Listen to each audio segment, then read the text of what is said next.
สวัสดีจ้าเจอกันอีกครั้งจากที่หายไปนานมากสวัสดีทุกคนเห็นไหมต้นอะไรข้างหลังต้นเชอรี่เดี๋ยวยายนาจะขึ้นต้นเชอรี่วันนี้เราจะขึ้นต้นเชอรี่กันเพื่อไปเก็บลูกเชอรี่เนาะ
เปิดประตูออกมาอุ้ยจะไปเก็บได้ยังไงดู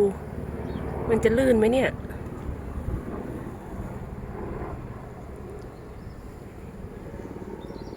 นี่คือหลังคาบ้านทุกคน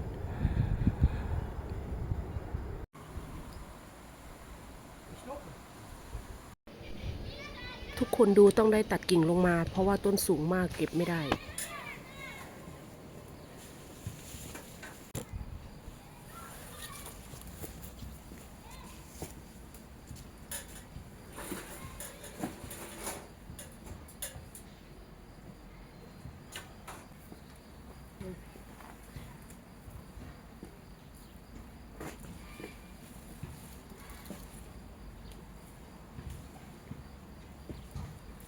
Als je het zit al.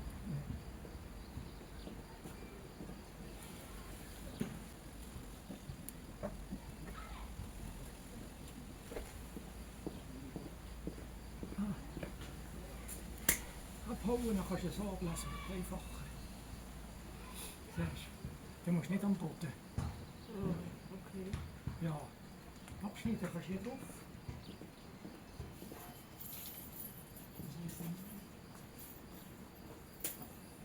Ja. Ja, dat is dan botten. Die eerste ziet er wel. Wat is ook kapot? Ja.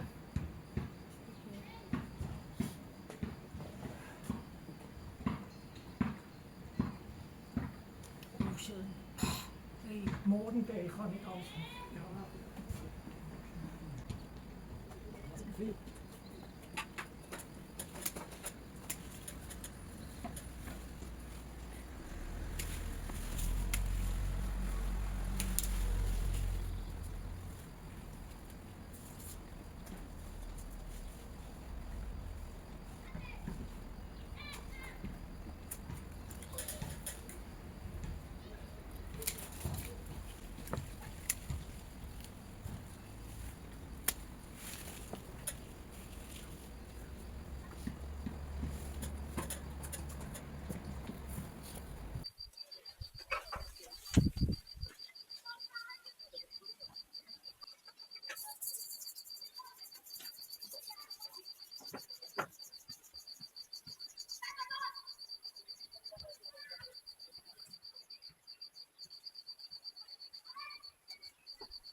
Goed, genau. Is dat wel?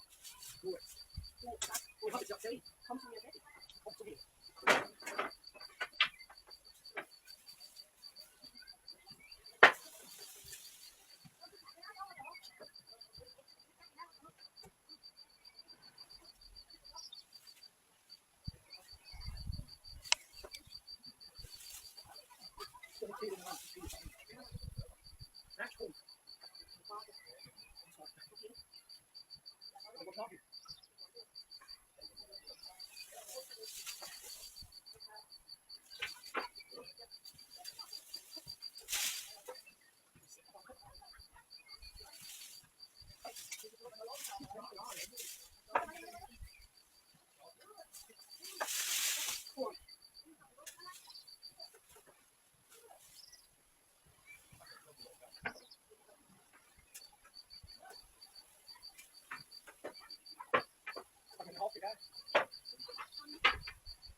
Was ist hoch? Was? Was ist hoch? Ja, alles mit dir. Ja, wenn du sagst, hoch schneiden.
Hier.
ให้ดูอะไรเอ่ยนี่คือ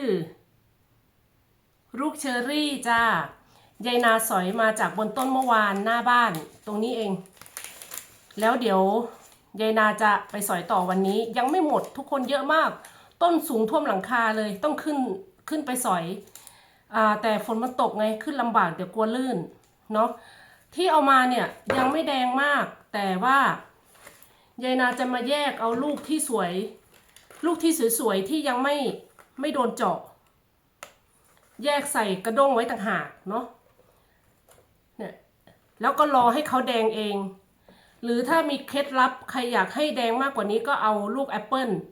มาผ่าครึ่งแล้วเอาใส่แทรกลงไป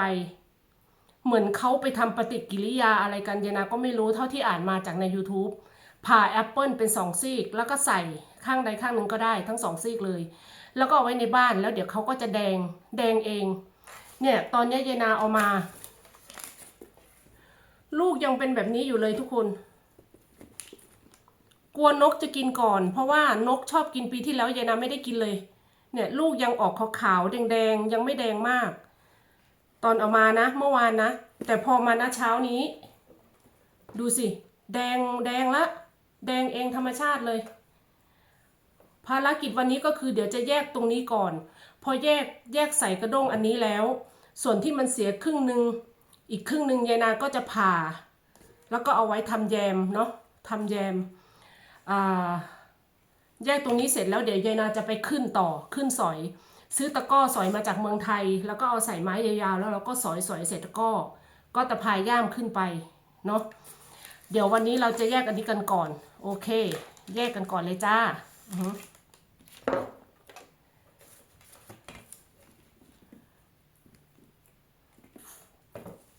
เมื่อวานลมแรงมากทุกคนเนี่ยเขาจะเน่าครึ่งหนึ่งไม่เน่าเราก็จะแยกไว้ใส่กระด้งอีกอันนึงเราจะเอาไว้รวมกันไม่ได้ทุกคนเพราะว่าเดี๋ยวเขาจะเน่าไปด้วยกันหมดเหมือนโบราณบอกว่าอะไรนะเขาเรียกว่าอะไรถ้าปลาตัวเดียวตายในข่องกระตายทั้งอะไรก็ไม่รู้อะเขาว่ากันนะเดนาก็จำไม่ได้แล้วเนี่ยแดงๆเราก็แยกออก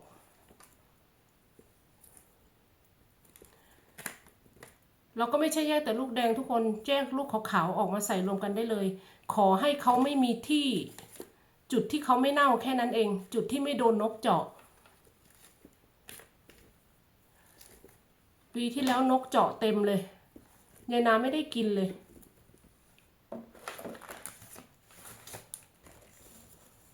ภาระแยกลูกเชอรี่ต่อไปก็จะเป็นเรดเบอร์รี่เก็บลูกเรดเบอร์รี่ในสวนกันเรดเบอร์รี่เสร็จแล้วก็จะเป็นลูกพรุนลูกพลัมเสร็จแล้วก็จะเป็นองุ่นทุกคนองุ่นแล้วก็จะเป็นแอปเปิ้ลหวาน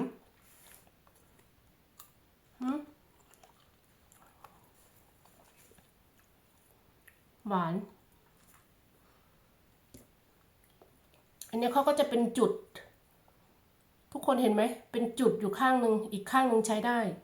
เราก็จะแยกออกไป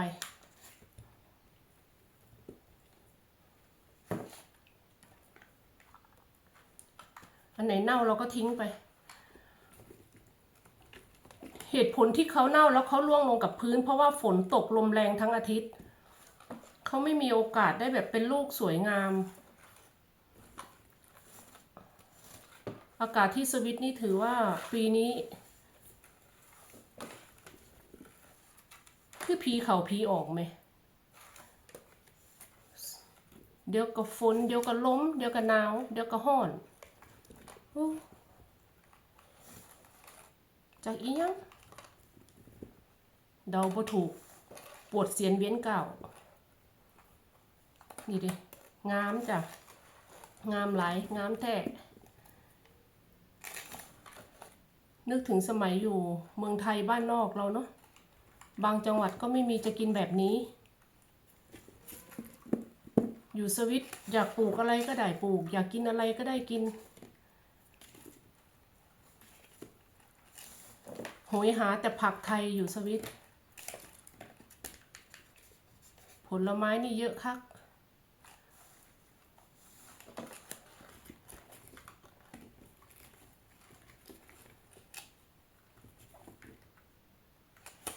เจนาจะแยกไปเรื่อยๆเด้อจ้าแล้วค่อยไปเจอกันบนต้นอีกทีหนึ่งโอเคเด้อจ้าเดี๋ยวขอแยกก่อนเด้อ